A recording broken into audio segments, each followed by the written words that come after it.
Toujours dans le domaine de l'éducation, mais cette fois au Gabon, où le gouvernement travaille à rouvrir les universités et grandes écoles du pays. La crise sanitaire mondiale a obligé les autorités à suspendre les cours dans les campus.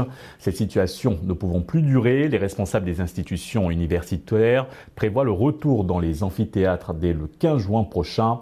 Un programme déjà boudé par les enseignants-chercheurs, mais qui reste très attendu par les étudiants, comme vous allez le voir dans ce reportage de notre correspondant à Libreville, Ismaël Obiangze. La cité universitaire de Libreville affiche encore des aires de vacances. Pas grand monde sur le campus, pourtant la reprise des activités pédagogiques est annoncée pour bientôt. Elle part du 15 juin au 9 août prochain avec la phase de correction des examens du premier semestre et les soutenances de travaux de recherche entre autres. Ce programme fait débat à tous les niveaux. Si beaucoup d'observateurs évoquaient déjà avec crainte l'hypothèse d'une année blanche pour l'université Omar Bongo, le gouvernement et les responsables de l'institution veulent au mieux sauver ce qui peut encore l'être.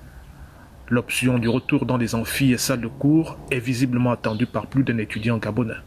C'est une très bonne nouvelle même pour l'étudiant parce que vraiment passer assez le temps comme ça à la maison c'est vraiment ennuyant. Tout ce que l'on souhaite c'est de revenir très vite dans les salles de classe et terminer l'année. Le ministère gabonais de l'enseignement supérieur précise cependant que la reprise des cours et des activités dans les établissements supérieurs n'aura lieu qu'à compter du 14 septembre pour le compte de l'année académique 2019-2020.